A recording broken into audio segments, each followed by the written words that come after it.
welcome all our guests that are currently live streaming this event, as well as our inductees here.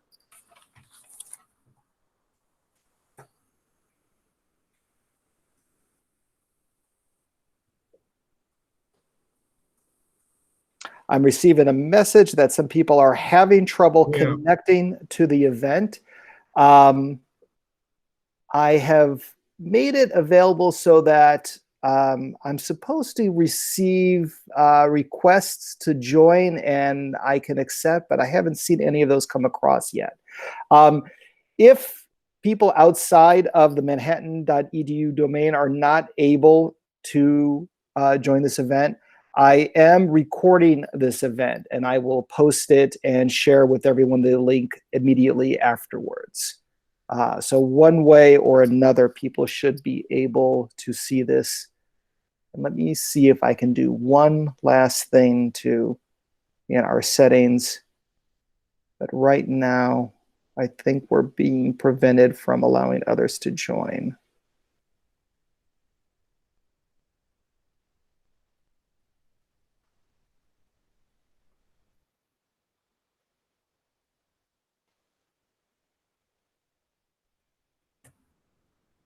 Mike, did you?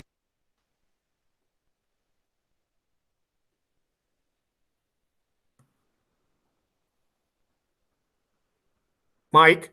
Yes. Did you see the thing about changing to tile? I don't know what that means, but maybe that helps some of our guests.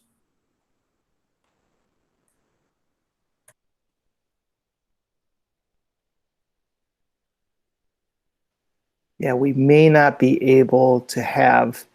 We will go forward with this event, and I am recording this event, so if people are not able to join from outside the organization, I will post and share the link so that you can send the link out to your family and guests and be able to watch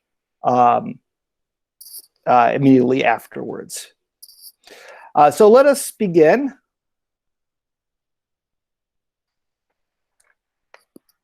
Fellow members of Phi Beta Kappa, ladies and gentlemen watching us, and our honored guests, we are meeting here online today to receive into our society those who, having qualified for election, now wish to be admitted to its privileges and undertake its responsibilities. In a ceremony that goes back to the founding of our nation, we shall welcome them into an association with all those who have been members of Phi Beta Kappa in the past and into a lifelong relationship with the society today. Please virtually enter. Mr. President, members of Phi Beta Kappa, and friends, I have the honor to present the following persons who, agreeably to our invitation, here present themselves for initiation. They are as follows: Miss Sierra Aral, Ava Barch, Rose Brennan, Shannon Colford, Esau Cuellar, Philip Dombrowski, Megan Dreyer, Jose Feliciano, Juan Laura Garcia, Madeline Hurwitz, Mackenzie Cavapo, Marianne McIsaac, Ivana Mulcahy, Trevor Pelletier, Olivia Printy, Teresa Ramoni, Brianna Remache, Rachel Roca, Michael Rozicki, Jake Selez, Melissa Samanoglu, Erin Sanders, Lauren Schuster, Naomi Lee, Alejandro Vasquez, Megan Vela. Welcome. I thank each of you, our inductees, our current members of Phi Beta Kappa, and our guests for joining together virtually for this year's induction. The pandemic spread of COVID-19 virus prevents us from joining together physically, but it will not prevent us from celebrating your achievements in a ceremony that stretches back over 2 centuries. While we keep in mind those that we have lost to the virus and everyone struggling with the economic impact of the mitigation of its spread, we also look forward to what our inductees will continue to accomplish in the future as members of our society. And I now present our Vice President, Dr. Maria Maus-Mull.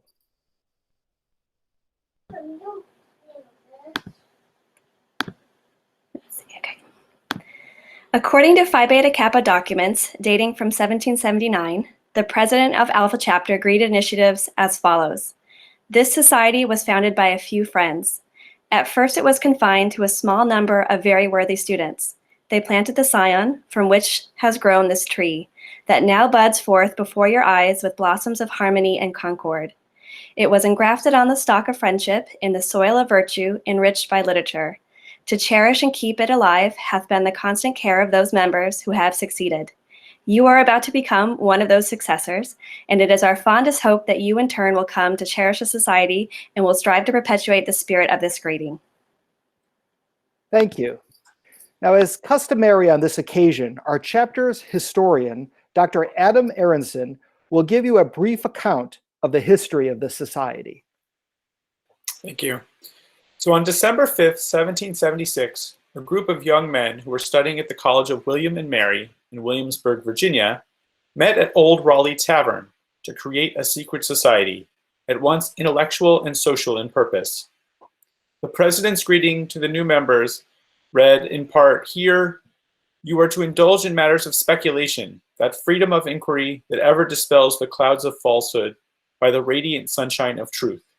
In their clandestine meetings, the members seriously debated a host of questions, such as whether a wise state hath any interest nearer at heart than the education of the youth.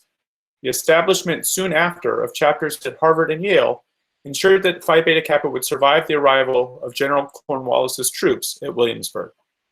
A little over a century later, more than 25 branches of the society were in existence, and members felt the need for a national structure to bring together the scattered chapters with some uniformity. In 1883, the organization known as the United Chapter of Phi Beta Kappa was founded. It had its headquarters then and now in Washington, D.C. From its offices come most of the ongoing programs and publications described in your handbook for new members. In 1875, Phi Beta Kappa enlarged its membership to include women. The society now has over 500,000 living members, elected over the years in 286 chapters at colleges and universities throughout the country. Approximately 10% of colleges have chapters, and only 1% of college seniors are elected to membership in any given year. 17 U.S. presidents are members, most recently Bill Clinton, elected to the membership at Georgetown in 1968. 7 current U.S. Supreme Court justices are members of Phi Beta Kappa, including Justice Sotomayor, who spoke at commencement last year. In addition, more than 50 local alumni associations lend the society their support and provide members an opportunity for a lifelong relationship with Phi Beta Kappa, its activities and goals at the community level. Manhattan College acquired a chapter entitled the Upsilon of New York in 1971. Acquiring a chapter of Phi Beta Kappa is not a simple matter. Colleges must go through a rigorous application process lasting several years. The college must have at least 5 members of Phi Beta Kappa as professors on staff. It must submit an enormous amount of information demonstrating academic excellence and commitment to education in the liberal arts. And finally, it must pass muster with an on-campus visit by members of the national leadership. As I mentioned before, only 286 colleges have made it through this process. In 1995, for example, 53 institutions applied, 9 got to the visitation stage, but only 7 acquired chapters. Colleges endure the scrutiny to have a chapter of the best-known elite honor society in the United States.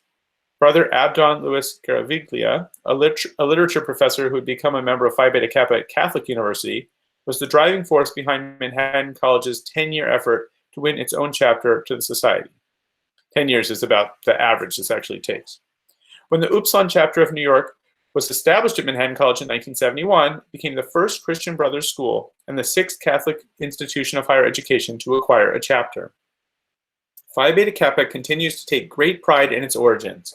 It retains a number of the symbols devised for it at the time of the American Revolution. The present Phi Beta Kappa key, for example, virtually reproduces the design originated by the young founders at the Society of William and at the College of William and Mary. On the front bears the Greek letters Phi Beta Kappa, which stand for Philosophia Biou Kubernetes, love of knowledge, the guide of life. The three stars in the upper left corner symbolize the aims of the society: friendship, morality, and scholarship. A pointing hand in the lower right-hand corner stands for aspiration. On the reverse side are the letters S and P, which stand for the Latin words Societas Philosophae, meaning the philosophical society or a society of learning. Below them appears the date of the founding of the first chapter, December 5th, 1776. A member's name and electing chapter are then engraved above. Though Phi Beta Kappa ceased to be a secret society over 150 years ago, tradition has preserved two secret signs that are to be shared with initiates. When members met, they greeted each other by drawing the backs of their index and middle fingers of their right hand across their lips from left to right, affirming that their lips were sealed.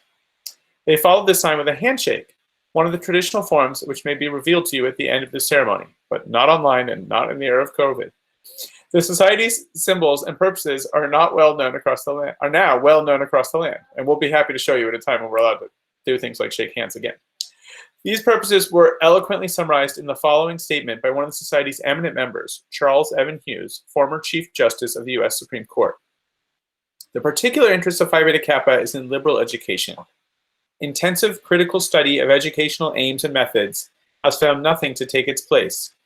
It means that development by careful training of the capacity to appreciate what has been done, the ability to make worthwhile appraisals of achievements, doctrines, theories, and proposals. It is liberal because it emancipates. It signifies freedom from the tyranny of ignorance, and what is worse, the dominion of folly. Phi Beta Kappa holds aloft the old banner of scholarship, and to the students who have turned aside from easier paths and by their talent and fidelity have proved themselves worthy, it gives fitting recognition of a special distinction.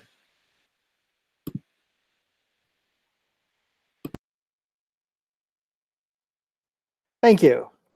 In accordance with the rules of this chapter, and in consequence of our good opinion of your intellectual and moral character, supported by your record of high achievement at this institution, you have been selected as worthy of becoming members of Phi Beta Kappa. Your names have been submitted to the scrutiny of the constitutional electors of this chapter and have met with their approval. You have been formally notified of your election, and by your presence here signify your desire to be enrolled as members of this ancient and honorable society. Therefore, I now inquire, do you solemnly promise that you will be true and faithful to Phi Beta Kappa, uphold its standards, obey its laws, and seek to reflect credit upon your affiliation with this venerable fellowship of learners? If you agree, I will ask you to please unmute your microphone right now and please say, I do. I do. I do. I do. I do. I do.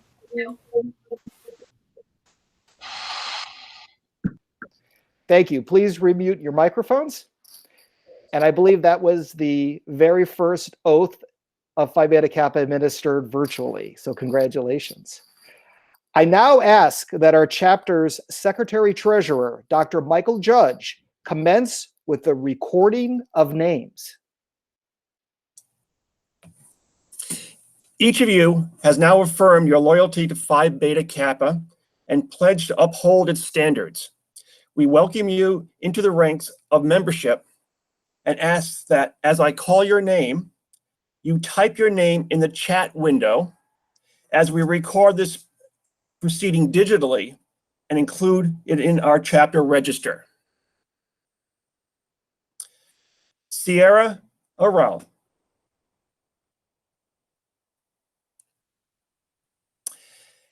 Ava Barch.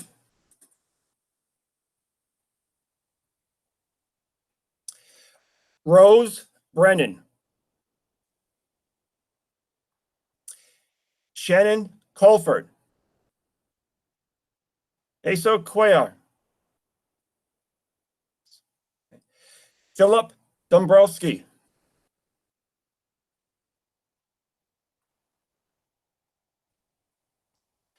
Megan Dreyer. Jose Feliciano. Juan Lara Garcia.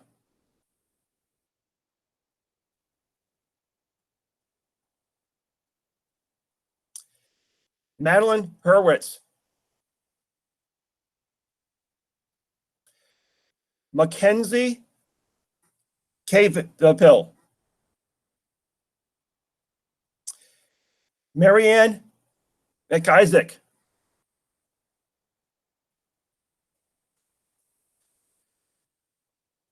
Trevor Pelletier.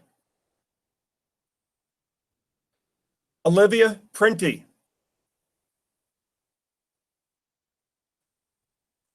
Teresa Ramoni.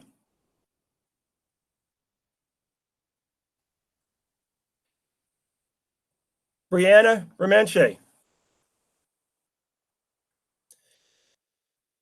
Rachel Roca. Michael Rosiski.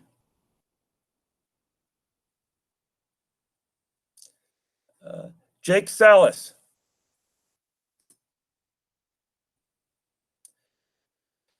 Melissa Semelagu. Aaron Sanders. Lauren Schuster. Naomi Lee.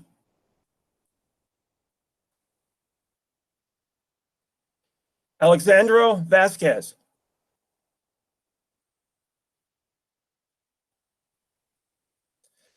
Megan Vella. Thank you. And thank you.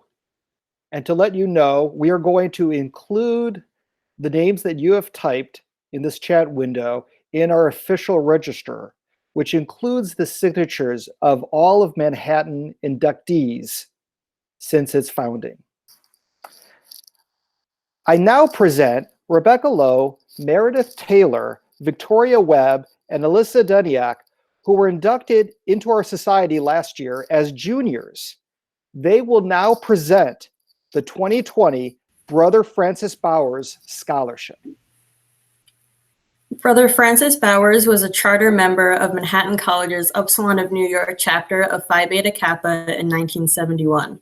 He served as chair of the undergraduate and graduate English departments, dean of the School of Arts and Sciences, and provost and academic vice president of the college. Later, he served as the academic advisor for intercollegiate athletics. He was the president of our chapter of Phi Beta Kappa until 1976, then worked tirelessly as its secretary-treasurer from 1993 to 2003.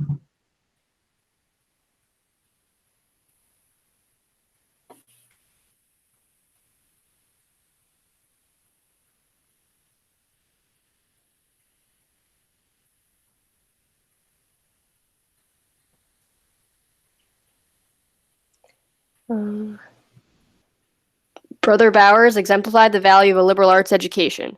In his memory, the Brother Francis Bowers Scholarship was established to be awarded annually at this induction ceremony. This is the 5th year that the scholarship is to be awarded. The scholarship is to be awarded to a junior inductee to Phi Beta Kappa who best illustrates Phi Beta Kappa and the Salian values and will be applied towards educational expenses for the student's senior year of study. This year, the Brother Francis Bowers Scholarship is awarded to Rachel Roca. Congratulations.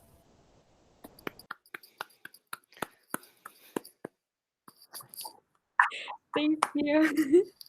Congratulations, Rachel. And there would be loud, thunderous applause. And please consider that we are doing that right now if each one of us is applauding in our own homes for you right now. Thank you so much. At this time, I normally would welcome our Phi Beta Kappa speaker for this online event, Dr. Jose Chiavari. I'm wondering if, oh yes, I do see him. Excellent. I wanted to make sure that we were having some difficulties getting people signing in from outside the organization, but he looks like he's joined us. That's fabulous. Dr. Chiavari has became a member of Phi Beta Kappa as an undergraduate student at Manhattan College when he graduated in 2012. He is now a visiting assistant professor of Spanish at Franklin and Marshall College in Lancaster, Pennsylvania. So now I present to everyone Dr. Chiavari. First of all, I hope you hear me. Thank you, Dr. Grabowski, for inviting me to share this wonderful moment with the most recent inductees into Phi Beta Kappa. Allow me first to once again congratulate all of you and your families for your achievement. You know, it's unavoidable in this moment to think about how the pandemic has affected all of us, and even in a relatively minor sense, as it is having to move all of our courses and our learning online. And I think that this has been especially difficult for us students and teachers in the arts and sciences. You know, at the center of what we do is experimentation, interpretation, creation, and these are all grounded necessarily on dialogue, on debate, and on disagreement. These are profoundly social activities that happen when we are together, not only in the classroom, but also in a hallway, in a dorm room over a beer, right? So what I've been thinking about these past few weeks or months, I'm starting to lose track, is, you know, how do we maintain that as we move to what is being called now this new normal, right? And we don't know what that is going to look like. Hopefully we will, you know, return to campus and to our offices and continue as usual, or we may need to shift partially or even fully to online environments. Now, of course, we have as students, as faculty, done a great job in the circumstances, you know, moving to these digital platforms and continuing to the best of our ability to maintain the rigor and the values that are inherent to our formation. And again, especially think in the arts and sciences. But of course, it is difficult, you know, and I think we all share an uncertainty about what is to come. But I think we also share something that is very important and necessary, and that is our dedication, our commitment, our love for experimenting, for creating, for posing difficult questions, for challenging assumptions. You know, Phi Beta Kappa is a great recognition, but I think it's not only a recognition of what you've done, but rather what you still need to do and what you will do, right? And I believe that to achieve that obligation, it is absolutely necessary that we fight to maintain that most valuable thing that we possess, and that is that drive towards continued learning. I think one way you can continue to do so is by thinking back on your experiences as arts and sciences students at MC, not only about the information that you learned, but I would say especially those feelings and those emotions that you felt, right? When that code finally worked, or when you asked a great question, right? That sparked this wonderful discussion, when you discovered something that changed some preconceived notion that you swore by. Remember how you felt then, you know? Because those moments really push us, and they help us keep inside what we do and why we do it. And this is whether you go to grad school or into the medical field or run a company, you know, or whether you do it in a classroom, in an office, over Google Meets, you know. Finally, I would say draw on your professors' passion. You know, they have loved being in class with you over these past few years. They get really excited, you know, when there's a great conversation, when ideas arise and develop. I mean, I just hope that I'm able to communicate my own excitement about what I do just half as well as someone like Brother Patrick, you know, or all the professors that I had when I was at MC, because that love is contagious, you know, and it certainly has helped me in my years after I left MC and in grad school, and then also now in my professional career. In them, you have one very clear and very wonderful example, you know, of what it means to keep learning and to keep growing, you know, which is the same thing. I I have forgotten, many of the of the things that I learned in my classes. Sorry, it happens, But one thing I certainly haven't is that enthusiasm that our professors have conveyed in every single lesson. So in them, you have and we have fantastic role models on how to make learning a lifelong pursuit. Things have changed. Likely they will continue to, but I believe you have the formation and the experiences, especially as arts and science graduates, to face the changes and to adapt. Your dedication, your curiosity, your abilities as critical thinkers have led you here, and I'm excited to see where they will bring you in the future in any career path that you choose to take on from here on out. So just wanted to congratulate you all. It's wonderful to be here, and again, congratulations.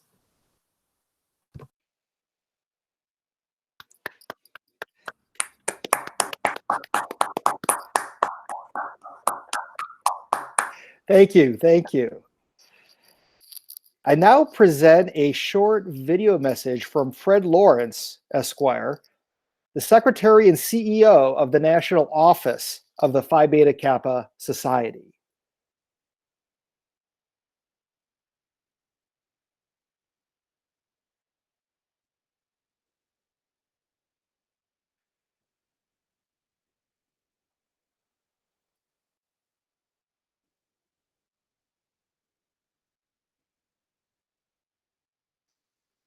Michael, I think it's muted. I'm sorry, you're not hearing that? No. We'll try one last time.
I still can't hear it, Michael. So.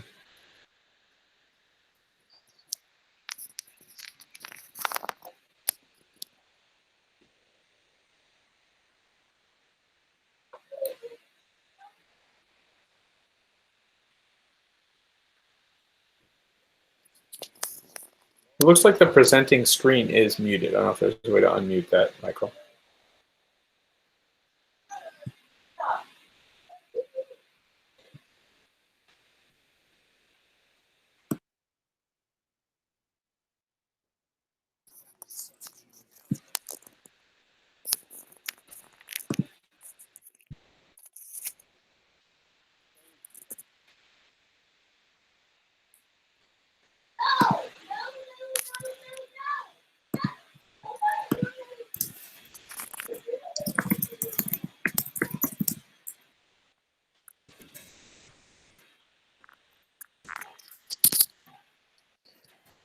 I'm hoping you heard some of that. Not at all. So what I will do is, after the ceremony is over, I shall share with you the link to that video in addition to the link to the recording of this live stream. I was holding my earphones to my microphone in hopes I was hearing in my headphones. So I was hoping that that would play out and through to the microphone, but apparently we're all rolling with this technology. But I will share with you the link so that you can hear what Dr. Mr. Lawrence had to say for everyone. I'd just like to say that by election of the chapter and by your assent to its pledge and the placing of your signature in the chat window of this video conference as a digital facsimile of our registration book, the Society's requirements for initiation are fully satisfied. I therefore, in the presence of these members of the Society, declare you to be members of the Upsilon chapter of Phi Beta Kappa in the state of New York, authorize you to wear its key as a badge and to participate in its meetings. Congratulations, ladies and gentlemen. You are now lifetime members of this nation's oldest academic honor society. Be active in its programs and the Community Alumni Association. Support its endeavors and lofty goals, and be a working advocate for the liberal arts in our society. It is now my pleasure to welcome you as members of this chapter. Your certificates and cords will be produced by Hand and Hammer, Phi Beta Kappa's official vendor, and sent to campus. After we receive them and after campus is reopened, the President and Secretary Treasurer will sign the certificates and all items will be mailed to you before your commencement ceremony. There is one last point to address. Normally at this point in the induction, current members of Phi Beta Kappa would teach you the secret handshake of our society. As this is not possible to do online without revealing our secret, our members pledge to teach each of you this handshake in the future after the eradication of the COVID-19 virus. When you return for our postponed commencement ceremony, let us find each other and share congratulations in person. I thank everyone for attending our online induction ceremony this afternoon. Please celebrate with your families now, and with great fortune, may we be able to join together in person again soon. Congratulations, inductees.